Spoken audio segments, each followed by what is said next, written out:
जय श्री राम। राधे राधे। नमस्कार। कैसे हैं आप लोग? आशा करती हूँ कि स्वस्थ होंगे और मस्त होंगे। मैं आप सभी का स्वागत करती हूँ अपने YouTube चैनल हिंदी भाषा देश की आशा पर। हम आज पढ़ने वाले हैं सीटेट CDP पेपर 1 एवं पेपर 2 दोनों के लिए मैंने क्वेश्चन उठाया है और PYQ भी है। कुछ नए क्वेश्चन हैं और कुछ PYQ हैं। हमारा आज का टॉपिक है उपलब्धियों का मूल्यांकन एवं प्रश्नों का निर्माण। बच्चों की उपलब्धि हमने सिखा तो लिया, उसके बाद जो उसे क्या मिला है, क्या उसने ग्रहण किया है, ये प्राप्त करने के लिए हमें उनका मूल्यांकन किस तरह से करना है, ये इसी आधार पर हमारा आज का क्वेश्चन है। CDP स्टार्ट करते हैं। क्वेश्चन नंबर 1,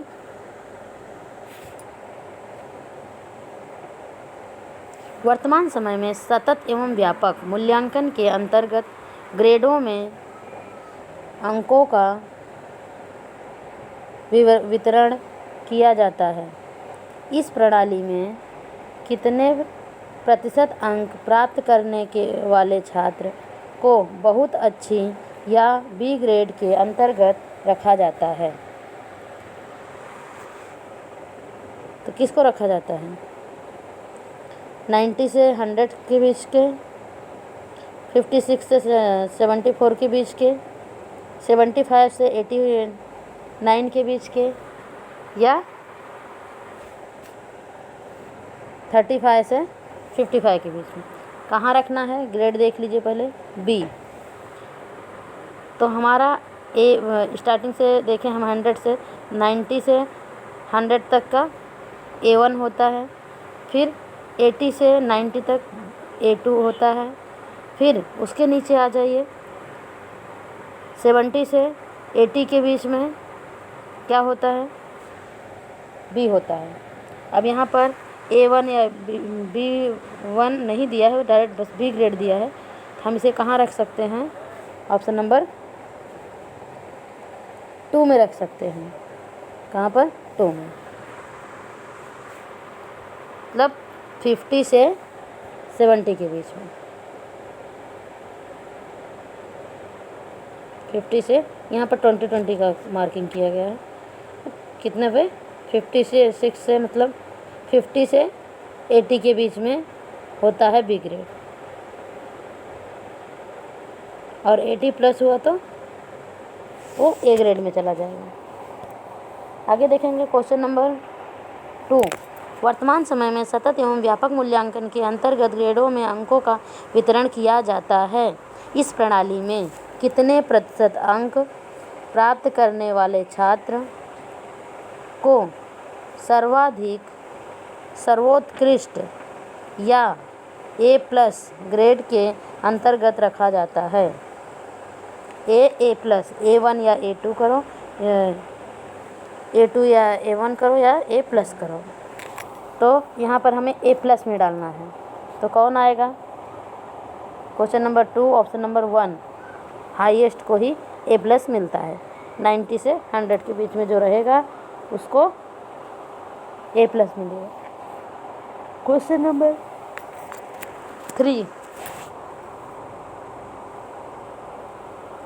वर्तमान छात्र की उपलब्धि के मूल्यांकन के लिए सबसे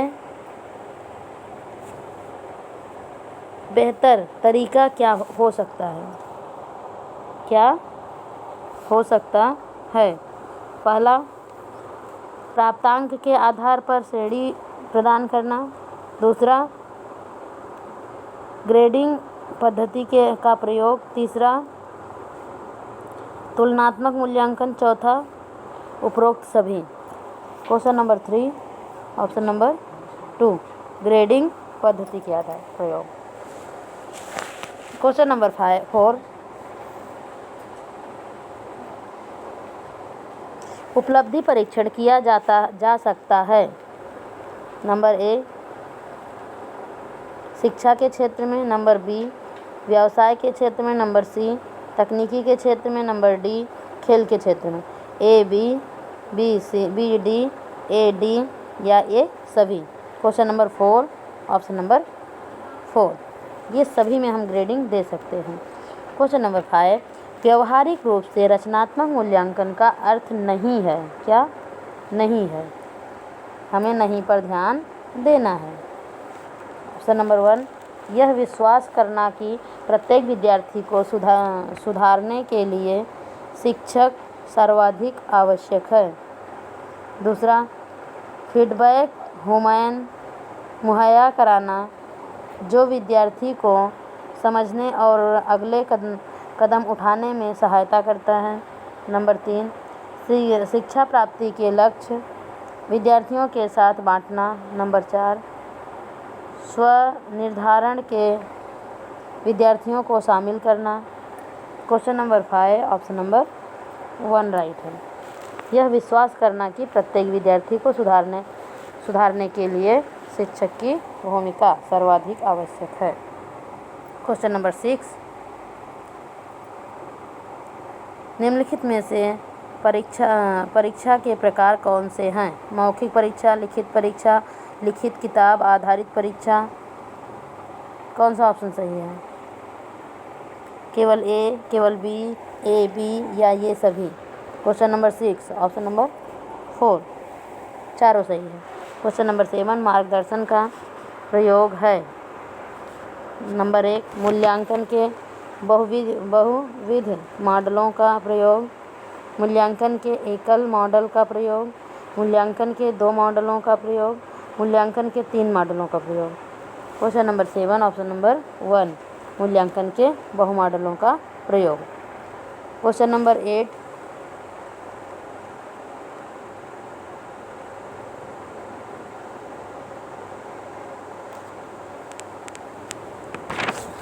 अच्छे प्रश्नों की विशेषता होती है। क्या विशेषता होती है? नंबर ए, प्रश्न उद्देश्य पर आधारित होते हैं। बी, उत्तर लिखने की सीमा निर्धारित होती है। सी, सरल भाषा का प्रयोग होता है। डी, प्रश्नों का स्वरूप विषय वस्तु पर आधारित होता है। Option number A 1, A B, दूसरा बी डी, तीसरा सी ए, चौथा ये सभी। तो क्या हो जाएगा? क्वेश्चन नंबर 8 ऑप्शन नंबर 4 ये सभी। क्वेश्चन नंबर 9, आजकल इस बात पर अधिक जोर दिया जाता है कि छात्रों में विषय वस्तु को रटने की प्रवृत्ति को कम करने के लिए प्रश्नों का निर्माण किया जाए। किस प्रकार के प्रश्नों से बालकों में रटने की प्रवृत्ति को बढ़ावा मिलता है? यहाँ पर हमें ये देखना है किससे बच्चों में रटने की प्रवृत्ति में बढ़ावा मिलता है। अति लघु उत्तरीय प्रश्न, वस्तुनिष्ठ प्रश्न, निबंधात्मक प्रश्न, वैकल्पिक प्रश्न। क्वेश्चन नंबर 9 ऑप्शन नंबर 3, निबंधात्मक प्रश्न में रटने की क्षमता बढ़ानी पड़ती है। रटने को बढ़ावा मिलता है। क्वेश्चन नंबर 10, आपको किसी छात्र के बारे में यह मूल्यांकन करना है कि वह दी गई समस्या के बारे में अपने व्यक्तिगत और मूल दृष्टिकोणों को व्यक्त कर पाता है या नहीं। इसके लिए आप किस प्रकार के प्रश्नों का निर्माण करेंगे? ऑप्शन नंबर 1, अति लघु उत्तरीय, 2 निबंधात्मक, 3 वस्तुनिष्ठ, 4 वैकल्पिक। Question number 10 option number 2 निबंधात्मक। मूल्यांकन करना है छात्रों के बारे में, यह मूल्यांकन करना है कि दी गई समस्या के बारे में अपने व्यक्तिगत और मूल दृष्टिकोणों को व्यक्त करते हैं, तो इसके लिए हमें निबंधात्मक प्रश्न ही लेना पड़ेगा। क्वेश्चन नंबर 11, छात्रों के मूल्यांकन के पूरक प्रकार के प्रश्न पूछे जाते हैं। पूरक प्रकार के प्रश्न हैं कौन से हैं? अति लघु उत्तरीय, लघु उत्तरीय, निबंधात्मक, उपरोक्त सभी। Question number 11 option number 4। सभी प्रश्नों को क्या कहेंगे? पूरक प्रश्न कह सकते हैं। क्वेश्चन नंबर 12, आप एक शिक्षक के रूप में विद्यार्थी के ज्ञान के विभिन्न पहलुओं के बीच उनकी पहचान करने और उनके आपस का संबंध निर्धारित करने की योग्यता की जांच करना चाहते हैं। इसके लिए आपको किस प्रकार के प्रश्न निर्माण करना चाहिए? नंबर 1 निबंधात्मक, नंबर 2 अतिलघुत्तरी, नंबर 3 वस्तुनिष्ठ, नंबर 4 मिलान वाले। क्वेश्चन नंबर 12 ऑप्शन नंबर 1 निबंधात्मक, क्योंकि निबंधात्मक प्रश्न करेंगे तभी वो बच्चा अपने मन की बातें रख पाएगा। क्वेश्चन नंबर 13, प्रश्नों के कई प्रकार होते हैं, पौधे एवं जानवरों में 4 अंतर बताइए। यह प्रश्न किस प्रकार के प्रश्न का उदाहरण है? नंबर 1 लघुत्तरी प्रश्न, नंबर 2 वस्तुनिष्ठ प्रश्न, नंबर 3 अतिलघुत्तरी प्रश्न, नंबर 4 उपरोक्त में से कोई नहीं। कौन सा है? क्वेश्चन नंबर 13 ऑप्शन नंबर 1 लघुत्तरी प्रश्न है। ये मतलब ना बहुत बड़ा है ना एकदम छोटा है। क्वेश्चन नंबर 14, भाषा की परीक्षा में शब्द, पदबंध, वाक्य, अलंकार इत्यादि की जांच के लिए किस प्रकार के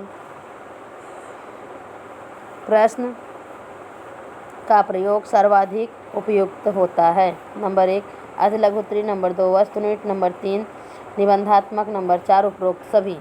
क्वेश्चन नंबर 14 ऑप्शन नंबर 1 अतिलघु उत्तरी। ऐसे जानकारी के लिए हमें अतिलघुत्तरी प्रश्नों को उठाना चाहिए। क्वेश्चन नंबर 15, एक चित्र के आधार पर एक डॉक्टर को रोगी परीक्षण करते हुए दिखाया जा रहा है।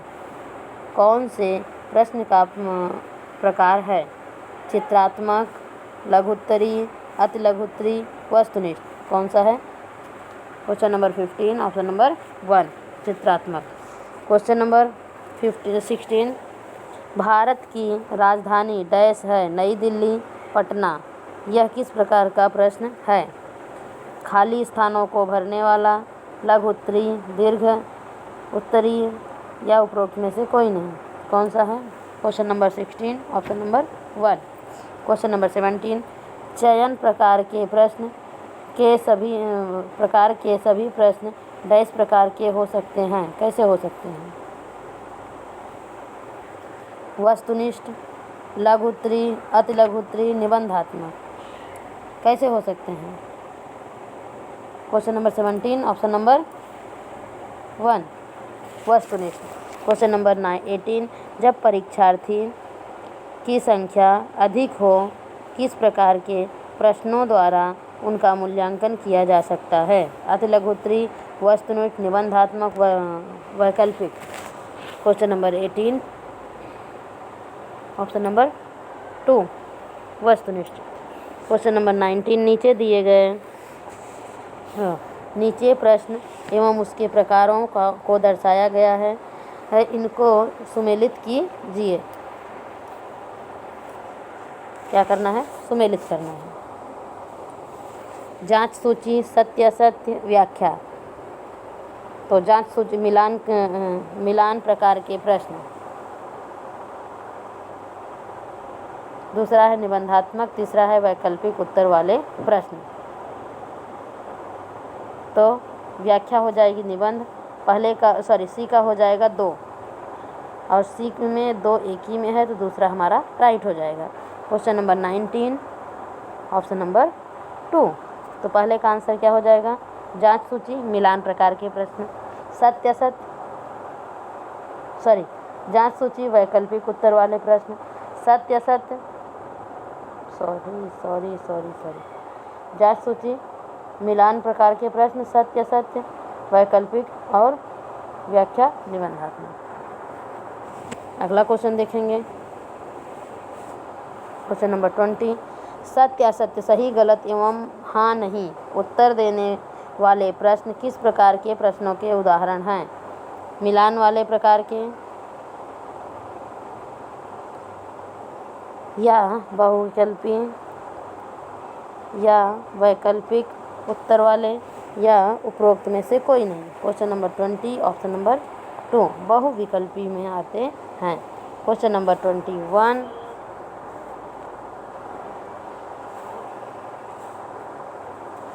क्वेश्चन नंबर 21 आलोचनात्मक चिंतन का अर्थ होता है, क्या होता है? नंबर 1 केवल सकारात्मक, नंबर 2 केवल नकारात्मक, नंबर 3 सकारात्मक एवं नकारात्मक दोनों, नंबर 4 उपरोक्त में से कोई नहीं। क्वेश्चन नंबर 21 ऑप्शन नंबर 3 ये सकारात्मक भी हो सकता है, नकारात्मक भी हो सकता है। अब हम विगत वर्षों के क्वेश्चन देखेंगे, मतलब विगत वर्षों में पूछे गए PYQ हम देखेंगे। वो क्वेश्चन जो पिछले साल इसके पहले आए हुए क्वेश्चन हैं। क्वेश्चन नंबर 22 शिक्षार्थियों को डैश के लिए प्रोत्साहित करना चाहिए। ये 2011 में क्वेश्चन आया हुआ। नंबर 1 समूह कार्य में दूसरे शिक्षार्थियों के साथ सक्रिय रूप से अंतःक्रिया करने। नंबर 2 अधिक से अधिक पाठ्य सामग्री प्रक्रिया में हिस्सा लेने। नंबर 3 शिक्षक जो पूछ सकते हैं उन सभी प्रश्नों के उत्तर याद करने। नंबर 4 कक्षा के अंदर और बाहर अधिक से अधिक प्रश्न पूछने। Question number 22 option number 3 right है। शिक्षक जो पूछ सकते हैं उन सभी प्रश्नों के उत्तर याद करने। शिक्षार्थियों के लिए प्रोत्साहित नहीं करना चाहिए, सॉरी हमें नहीं देखना था, इसलिए ये ऑप्शन सही है। क्वेश्चन नंबर 23 निम्नलिखित में से कौन सा रचनात्मक आकलन के लिए उचित उपकरण नहीं है? यहाँ भी नहीं देखना है। नंबर 1 मौखिक प्रश्न, नंबर 2 सत्र परीक्षा, नंबर 3 प्रश्नोत्तरी और खेल, नंबर 4 दत्त कार्य। क्वेश्चन नंबर 23 ऑप्शन नंबर 2 सत्र परीक्षा। क्वेश्चन नंबर 24 विद्यार्थियों से प्रतिक्रिया प्राप्त करने वाला आदर्श प्रतीक्षा समय डैश के सही अनुपात में होना चाहिए।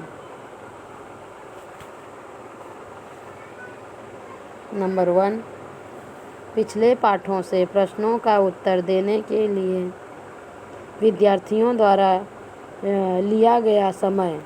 नंबर 2 वास्तविक जीवन में प्रश्न की प्रासंगिकता। नंबर 3 पाठचर्या में प्रकरण विशेष के लिए आवंटित समय। नंबर 4 प्रश्न का कठिनाई स्तर।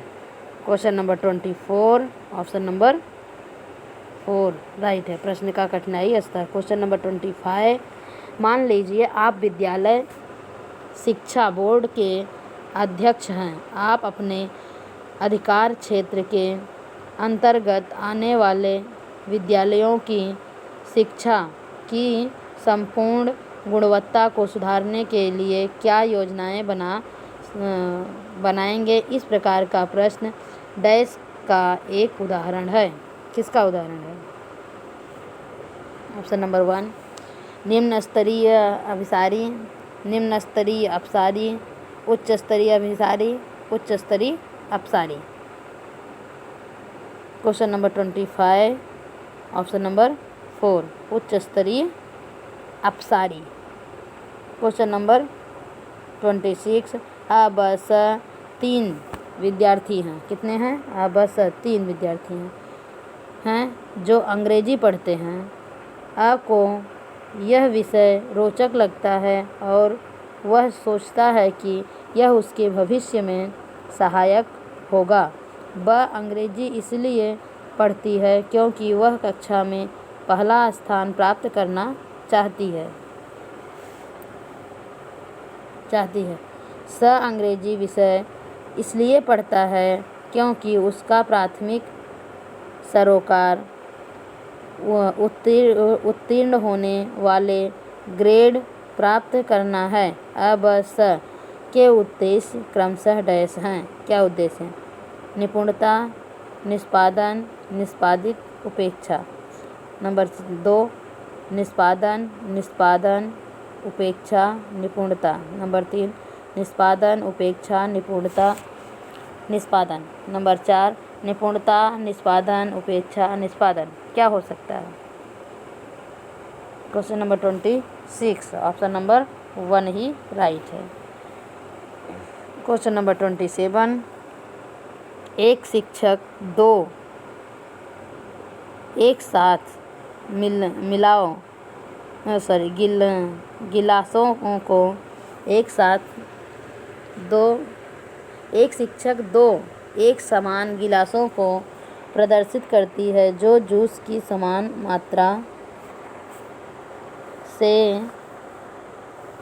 भरे हैं।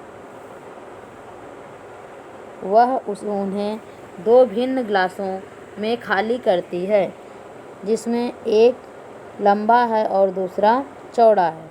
वह बच्चों को उस गिलास की पहचान करने के लिए कहती है जिसमें जूस ज़्यादा है। बच्चे प्रत्युत्तर देते हैं कि लंबे गिलास में जूस ज़्यादा है। शिक्षिका को बच्चों को डैश कठिनाई है।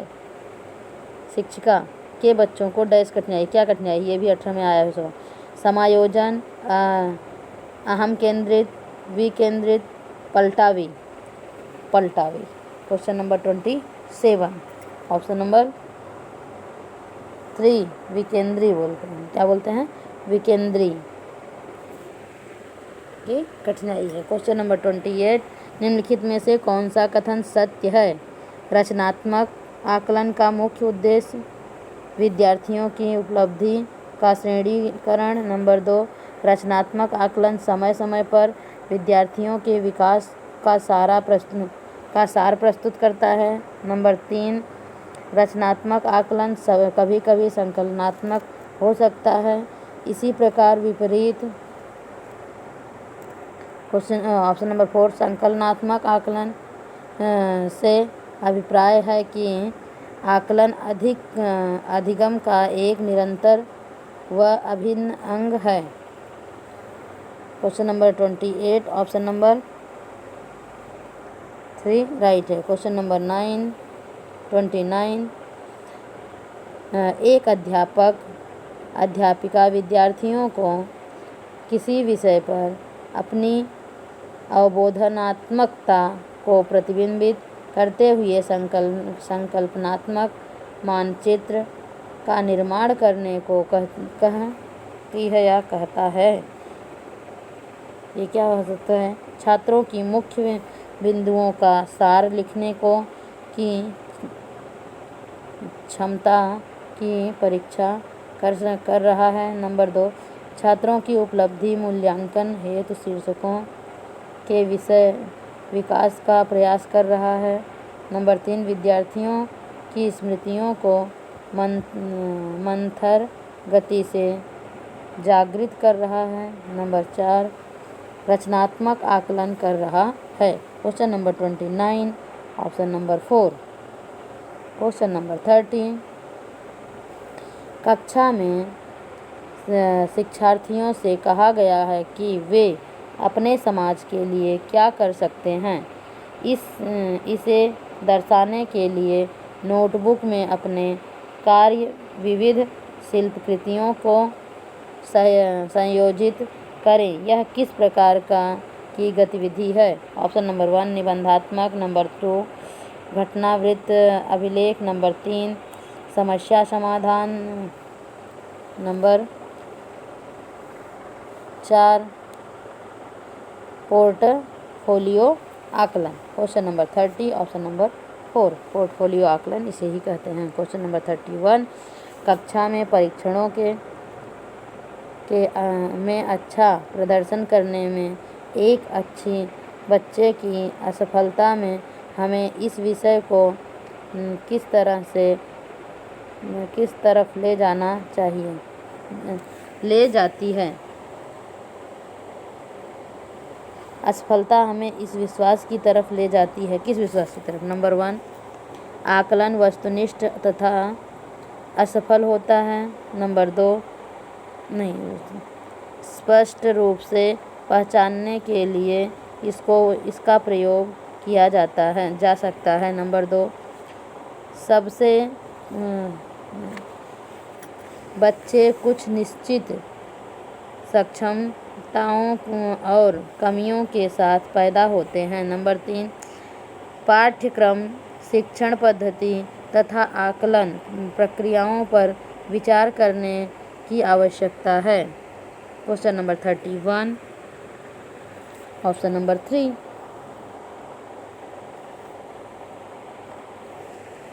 अगला क्वेश्चन देखेंगे, क्वेश्चन नंबर 32।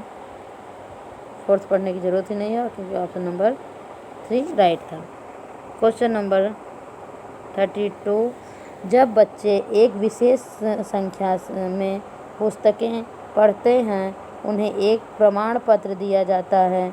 यह रणनीति शायद अधिक समय तक काम न करे, क्यों नहीं करेगी? नंबर 1, यह संभवतः बच्चों को केवल प्रमाण पत्र प्राप्त करने के लिए ये पुस्तकों को पढ़ने की तरफ ले जा सकती है। नंबर 2, पुस्तकालय में बहुत अधिक पुस्तकों को खरीदने की आवश्यकता होगी। नंबर 3, जब अधिक संख्या में बच्चे पढ़ना शुरू कर देंगे तो बड़ी मात्रा में प्रमाण पत्र देने होंगे। नंबर 4, पुस्तकों को पढ़ना बच्चों की उनके गृह कार्य को पूरा करने में बाधा डालेगा।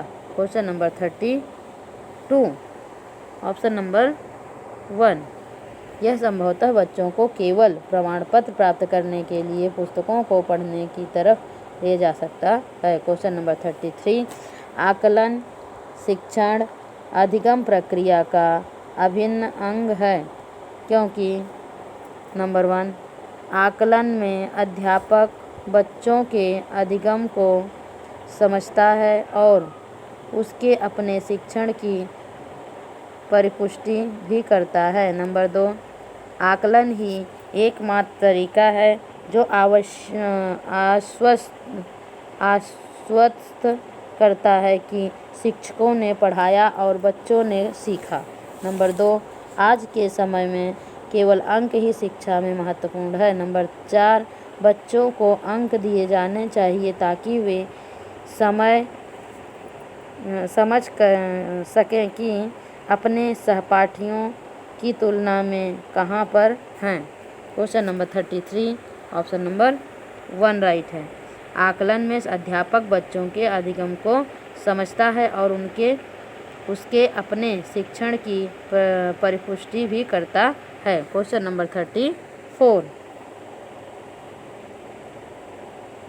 बहुविकल्पी प्रश्न बच्चों को डैश की योग्यता आकलन करते हैं।